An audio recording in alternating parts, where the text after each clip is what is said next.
Hey, Luke, I see you just joined us. We were kind of waiting for you, hanging out here for just a minute. I'm going to go ahead and get us started real quick. Paul, if you'll give us an invitation so we can get going here. Lord, we thank you once again that we can come together. And we appreciate the freedom that we have to participate in our government and our administration here. We appreciate the opportunity to listen to these candidates. We thank you for allowing them to speak, and we're always set for freedom, and we pray that what we always do will be pleasing to you. Pray these things in Jesus' name. And we got the flag. I pledge allegiance to the flag of the United States of America and to the republic for which it stands, one nation, under God, indivisible, with liberty and justice for all. Okay, so we are kicking off our summer Zoom candidate series. Luke, you're our first one this summer. We almost had you on once before, so now we've got you. So we hope that we'll learn a lot from you and get to ask you some questions to learn a little bit more about what the Commissioner of Labor does for us. Without further ado, feel free to go ahead and introduce yourself and tell us more about you. Hey, y'all, it's good to be with you tonight. I'm Luke Farley. I'm proud to be the Republican Party's nominee for North Carolina Labor Commissioner. Now, that's not an office that I know a lot of people know a lot about, except for one thing, and of course, that's the picture in the elevator. But this job is a lot more than elevators. Really, the number one job of the North Carolina Labor Commissioner is to keep our working men and women safe and healthy. We can make a lot of jokes about elevators, but it's an important and serious position. And it's the only one on the Council of State where your success or failure is measured in lives lost and limbs lost, because the number one job of the Labor Commissioner is keeping our working men and women safe and healthy. I want to first say thanks to y'all as the Republican Party, or I should say conservative activist grassroots, because I was and continue to be a grassroots candidate. I would not have won my primary back in March without the support of the grassroots. Now, I did not get to Pasquotank County during the primary. We tried to make a Zoom work and it just didn't happen. So it's really important for me to be able to talk to y'all tonight because I did not get there before the primary. But I know I had good supporters in Pasquotank County. I'm pretty certain I won the county. And again, that's thanks to the Republican Party grassroots. You know, in the primary, I was not the best known candidate. I certainly wasn't the best funded candidate. I didn't have the biggest network, especially with political insiders in Raleigh. But I had one thing other candidates did not, and that was the support of the conservative grassroots.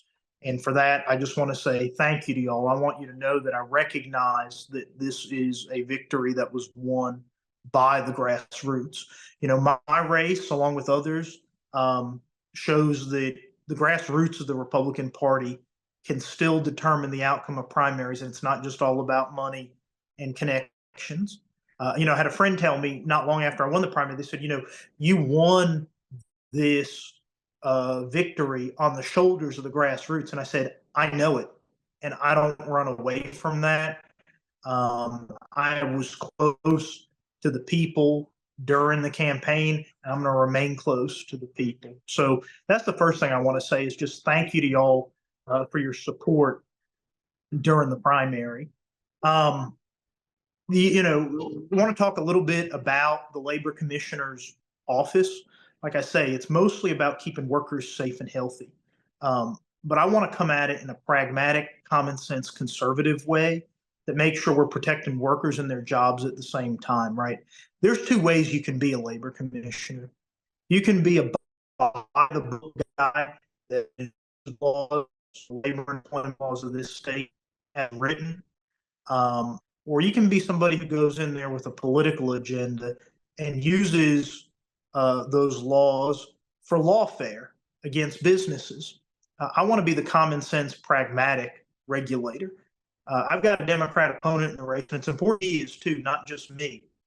But I've got a Democrat opponent in this race who is a card-carrying union member, BLM, street activist. He's been arrested multiple times protesting law enforcement officers down in Charlotte. In fact, he made a political name for himself by protesting police. And, leave it to Charlotte. They saw that kind of irresponsible behavior and then put him on the Charlotte City Council. And when he was there, he did even more damage. He was the lone vote in Charlotte against buying ammunition for police officers. Now, think about that in light of what we had in Charlotte several months back where 4 officers were killed. One of their own city council members voted against buying ammunition for them. Y'all, it doesn't stop there. He was opposed to the recriminalization defecating on the sidewalk. To me, that tells you all you need to know about how he sees the world. Downtowns are struggling, whether they're big downtowns, little downtowns, Elizabeth City, Raleigh, Charlotte, wherever it is, our downtowns are struggling. Our small businesses in the downtowns are struggling.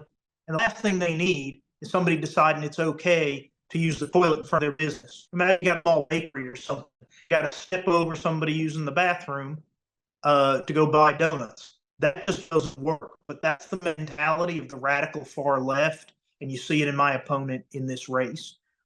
He is not somebody that should be let anywhere near a statewide office. He is far left, even by Charlotte standards, and we don't need that running this state, which to me is the greatest state in the union and is only going to get better if we have, as long as we have true America First conservatives leading. The other thing I want to mention, and then I'll be glad to take questions, is how important it is that every single command that we need you to tell people and you yourselves when y'all go out there to finish the ballot. I know I'm talking tonight to a group of informed voters who will absolutely finish the ballot and vote Republican up and down. But the great challenge for us is making sure for candidates like me and all our council races that people finish the ballot. This is a scary, let me take a step back. Everybody says President Trump's going to win North Carolina, and that means great things for our council of state races. And that's probably true. But let me share a scary statistic.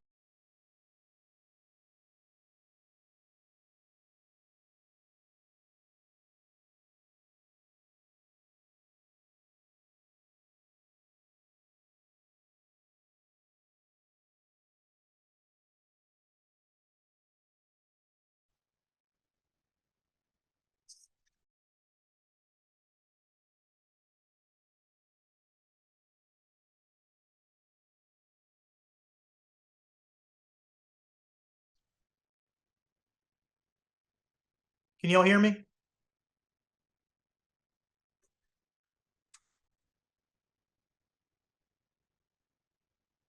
Christine, I think you're muted, so I'm not, but something. Let me unmute myself. broke I'm up sorry. there. We were breaking up a little bit. I'm not sure if the heat's affecting the Wi-Fi or something, but we can hear you now. Okay. Well, what I wanted to tell you is I want to share a scary statistic with you that 200,000 fewer people will vote in my race and most of the other council of state races than vote for president. And what that means is we are losing a lot of votes. There are a lot of people who are going to go in and vote for Donald Trump and turn right back out and leave. But that means we are probably going to lose some council of state races if we don't capture those votes. And so we need all good conservatives to get out there and tell your friends and family, you have got to finish the entire ballot. We're saying, give us 5 minutes for faith, family, and freedom. Take the 5 minutes it takes to finish that ballot and vote for faith, family, and freedom all the way up and down the ballot. We've got some great council of state candidates. People don't realize that, our executive branch of government in North Carolina is not just the governor. It's not one person. It's 10 separate statewide elected officials who make up the council of state. That's obviously the governor, the lieutenant governor, the attorney general, the auditor, the labor commissioner, the treasurer, superintendent of public instruction. All of these officials come together and collectively make up the executive branch of government in North Carolina. And if we want to have a conservative executive branch, we need to have everybody finish the ballot. So if y'all can help us spread that message, we would really appreciate it. And I'm here speaking on behalf of all council of state members, because we are working together to spread this message that there is very serious ballot drop off that could cost us some races. And we need to capture as many of those votes as we can by making sure people finish the ballot. Absolutely, that's a fantastic point. What it seems when I unmute, if I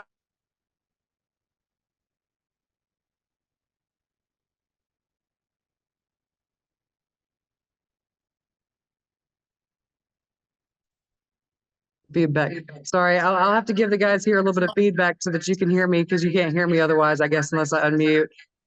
That's right. I can hear you fine. Well, so let's actually, I think I can do it here. That way everybody can ask questions. So one of the first things I'd like to mention that you did a fantastic event at the state convention, and so I appreciated that you did that. I was unfortunately not able to make it. They had a state legislature reception at the same time, and so that was unfortunately difficult to make. But we appreciated the effort that you did that to meet with people and talk to people. Absolutely. Is there anybody else that would like to ask questions from Luke Farley?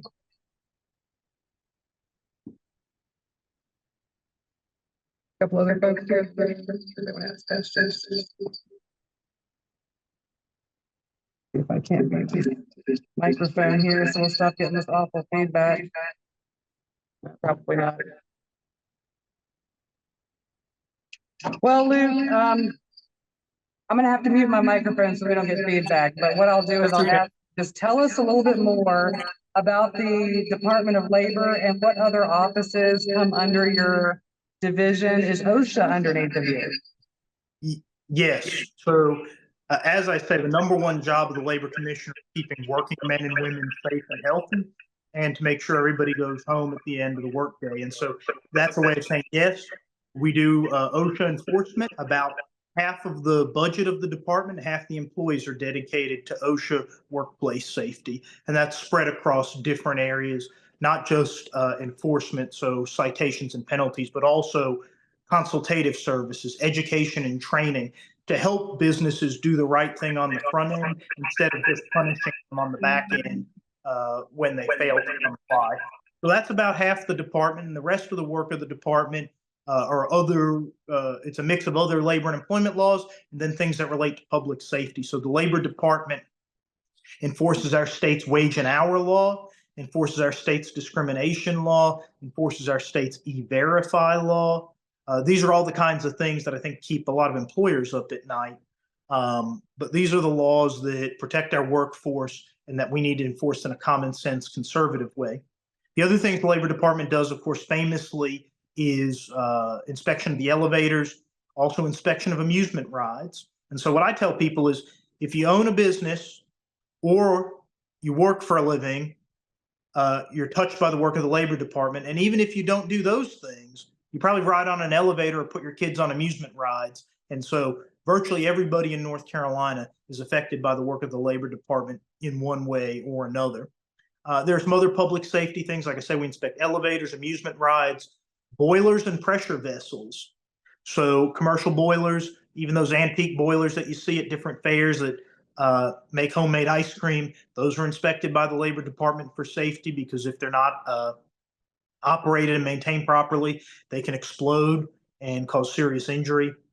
So it's a mix of keeping our workforce safe and healthy and keeping the public safe. So Luke, how do you prepare for a job like this? What are the requirements? Or is it just having common sense and putting a stamp on things? Or is there a background that you feel that you need to have to be a good commissioner of labor? What are some things that you have done that would prepare you for this? Yeah, so I think I've had the best preparation you could have. I'm coming out of the private sector. I've never been in politics before, never a career politician. Coming out of the private sector, I'm a lawyer in private practice, and I have represented people who get citations issued by the Labor Department. And so I've been working with the regulations of the Labor Department for the last 14 years, and there's really not any better experience.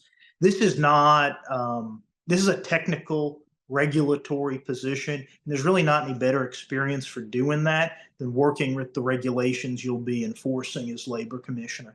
That, coupled with the fact that I'm not a politician, like I say, I'm coming out of the private sector. I've been both an employer and an employee. I've signed the front and back of a paycheck. I've needed a job. I've created jobs. And that experience, I think, coupled with this professional experience doing work with the Department of Labor, is what really prepares you well to be labor commissioner. Some of the other Council of State candidates serve on various boards, like, for instance, the treasurer and the auditor on the local government commission. As Right. Commissioner of Labor, do you serve on any boards or other committees or other things that you are involved with? Do you advise the General Assembly that are making laws? What are the other things that the Commissioner of Labor are involved with? Yeah, so sadly, just recently, the Commissioner of Labor was taken off of the Board of Community Colleges, and that was something by the General Assembly, a change to the law. That was something I was actually very much looking forward to doing. I am a big proponent of vocational and technical education.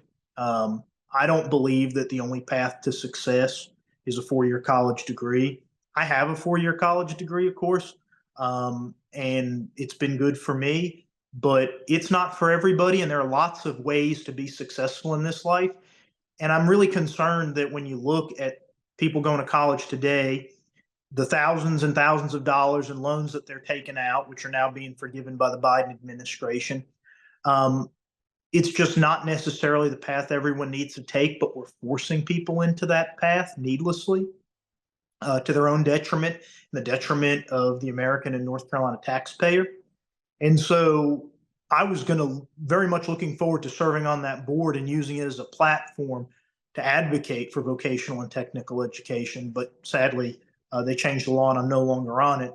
I will see if it's possible to get the labor commissioner added back. I mean, nobody is better in tune with the workforce, the needs of the workforce, and the needs of employers than the labor commissioner. And so hopefully I'll be back, but unfortunately for now, that's not what the General Assembly decided to do.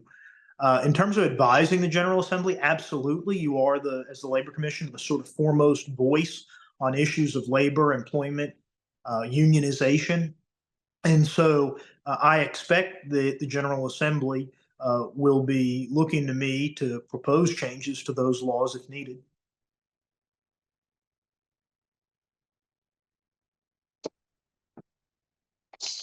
And Luke, I see on your Facebook page that you've been doing a bit of an Eastern North Carolina tour. Yes. So how is that going for you? How's the grassroots tour of everything going? And we appreciate you getting on with us tonight, but I saw you had pictures of doing all kinds of things around July 4th. Looked awful fun. It was a lot of fun. I've got a young family. I've got boys who are 7, 2.5, and then another baby coming August 3rd, actually, so right around the corner. And the biggest thing is that when you're campaigning for a statewide office and you got a young family, it takes a lot of time away from them. And so anything that we can do as a family that's sort of appropriate for my sons to join in, we do it. You mentioned the state convention. They're not going to tolerate sitting around listening to a bunch of speeches, but they will join me for parades and help hand out things and all. So yeah, we were in Eastern North Carolina for July 4th. I love Eastern North Carolina. I'm an Eastern North Carolina guy. I grew up in Onslow County, so a little bit south of y'all, but I love any chance to get to Eastern North Carolina. For me, don't tell the people in the West, but there's just something about it, right? Flat land, pine trees, sandy soil, the water. I just love being in Eastern North Carolina. And so when we were picking what we were going to do campaign wise for July 4th, it was either go east or west. And we said we'd go east. So we hit the Independence Day Parade in Belhaven, which is one of the biggest in North Carolina and had a huge turnout. We visited a couple other towns. We went to Bath, the historic Bath. We visited Aurora. Then we went down to New Hanover County and Brunswick County and met with business leaders there, and then headed over to Robeson County for their Lumbee parade. But we love being in Eastern North Carolina, and I get out there as much as I can. So I'm going to ask one more time in just a minute if anybody else has questions, but one last sort of question I have for you is, as a candidate going around from county to county and place to place, have you encountered the opposition that has given you any advice or any hope? Do you feel that maybe you have any crossover support anywhere in the area? Yeah, absolutely. I mean, I think we're going to get crossover support for the simple reason that my opponent is just so radical. You need to look him up. His name's Braxton Winston. There's a famous picture of him shirtless in front of a line of police officers, pants sagging, with his fist in the air. There's another one of him famously shouting at police officers. That's just out of the mainstream. You know, he's even radical for Charlotte. And I think when people see a common sense, America first candidate and somebody who is just basically in favor of anarchy, we're gonna have crossover support. You know, but crossover support is really important in the urban counties. But in counties like y'all, it's just about turnout and finishing the ballot. You know, we expect to have crossover, but you know, every statewide candidate, I don't care if it's Mark Robinson, Dan Bishop, we're all going to lose the metro counties. You know, we're going to lose Wake, Mecklenburg, Forsyth, Guilford. We are not going to win it. We're going to try to keep the margins low, but we're not going to win there. Where we're going to win this election is places like Pasquotank County, where y'all turn out your vote and finish your ballot. That's what puts us over the top. And so I just hope y'all recognize how important you are to the outcome of this election. I am counting on y'all. Mark is counting on y'all. Dan's counting on y'all. Everybody is counting on y'all to turn out and finish your ballot to help offset the substantial losses we're going to have from the blue urban counties. Well, Luke, I don't know if you're aware that Pasquotank County not only has the Pasquotank Political Action Committee that works with the unaffiliated conservatives and the Republicans. We also have a Republican Party, and we also have the Northeast Carolina Republican women here. So we're going to be working extra hard for you and the other candidates this November and all through early voting, of course. Let me say thanks in advance because, you know, I live in Raleigh now. I grew up in Onslow County. I live in Raleigh now. I'm going to lose my own county at the moment, you know, Wake County. But it's good folks in the real North Carolina that are going to put us over the top. One more time. Does anybody else like to ask anything? If you think of something later, Christina knows how to get up with me. So I got one. Yeah, go ahead, Paul. I know they're smuggling immigrants in here from other countries at night, in the middle of the night, on dime. The executive branch is doing that. And I haven't heard a whole lot of those folks being smuggled into North Carolina. I know they're going to other big cities. But what I was going to ask you is, have you seen any problems with that in North Carolina so far? Because that's going to affect your labor. yeah, so that broke up a little bit, but I did hear the part about people being brought in from other countries into North Carolina. I have not seen that directly. And you know, I mean, we know Biden has been moving people all over the country. I haven't seen it directly myself. It certainly concerns me. I mean, you know, that's why having a strong election integrity team across the state. And I did that as myself when I was, you know, I was the county party lawyer for the Wake County Republican Party. And I have been an election day volunteer lawyer. Sometimes you'll hear people talking about, well, we have an army of 500 lawyers who are out there helping protect the ballot. I've been one of them many times. And so I know that that is really the first line of defense is making sure we have poll observers, poll workers, and lawyers on call who are willing to sort of be Minutemen, basically, and be at a polling place to deal with a problem.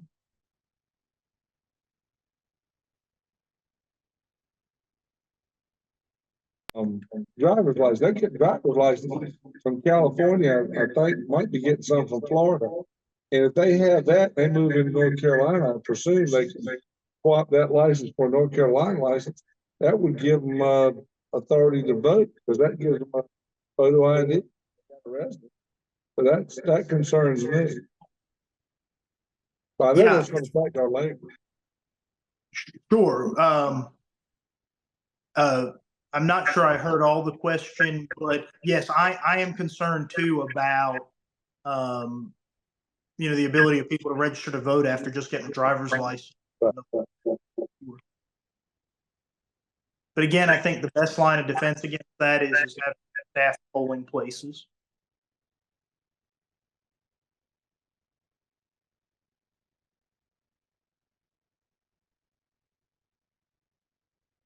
I'm not sure if you heard that, Luke. Federal connection with OSHA. Someone wants to know, is there a federal connection with OSHA? Yes. So stop me when this gets boring, but I find this all very interesting because it's what I do for a living.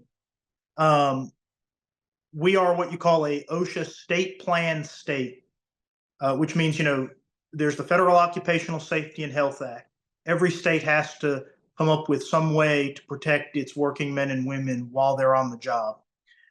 And they can do it two ways. They can either just have the federal government make the regulations and enforce the regulations, or they can opt out of federal enforcement by putting together their own plan, having that plan approved by the U.S. Department of Labor, and then enforcing those laws themselves. And so in North Carolina, we are what you call a state plan state.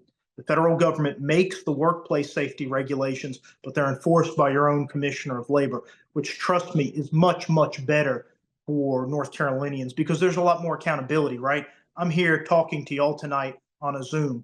One of Biden's Labor Department bureaucrats is not going to talk to you on a Zoom, but I'm talking to you because, God willing, y'all will be my constituents in a couple of months, and I owe it to you to stand in front of you and answer your questions and tell you about what I do.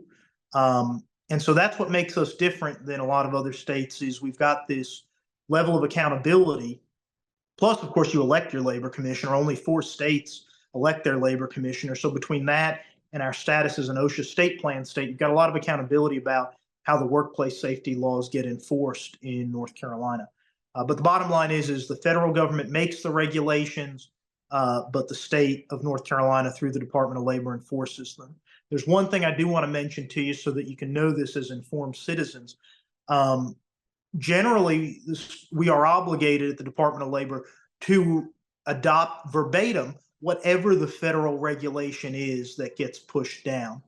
Now, sometimes, especially under the Biden administration, there's just regulatory overreach. They're pushing down burdensome regulations that just aren't a good fit for North Carolina.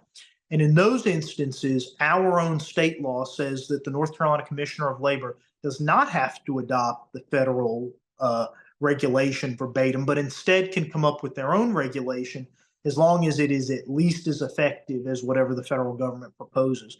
And so that is some gray area that allows somebody like the Commissioner of Labor to take a stand against the federal government when its regulations become overly burdensome. And that's what I plan to do as Labor Commissioner.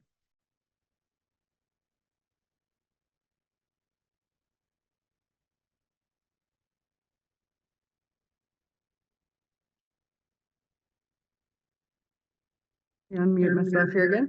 Luke, I'm just looking around the room asking, does anybody else have any more questions? But in case they do, how do they reach you? Give us your website address and all that good stuff. Yep, you can contact me through the website. All the contact information is on there. Obviously, you can follow us on social media too, but my website is lukeforlabor.com. That's Luke, the number 4, labor.com. And then we're all over social media at Luke Farley NC is my handle on the various social media accounts. And we're very active on social media. So. I saw that Bellhaven event looked awfully fun. It was a lot of fun. I mean, we handed out, so we've been handing out fans that say I'm a Farley fan on it. And actually, if you hold on a second, I might be able to find one, but we gave out hundreds there. And over the course of the Independence Day weekend, we gave out thousands. Oh, wow. That's a lot. Well, if you can find it, show us. Yeah, 'Cause give me a second. I'm just here in my living room. Let me see if I got it. we're gonna close. Hopefully, So- all the Farley fans do. Nope, go ahead, find.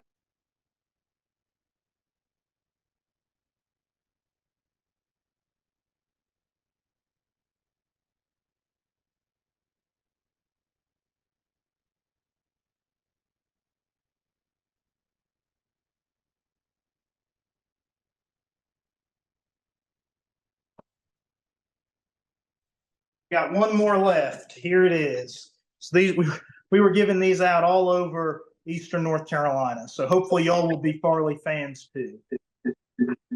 Wow, and those things aren't very cheap either, too. But I know in this heat, I'm sure people are really appreciating those things. They were basically ripping them out of my hand. I couldn't give them away fast enough. So, but hopefully I'll have the chance to get y'all some at some point.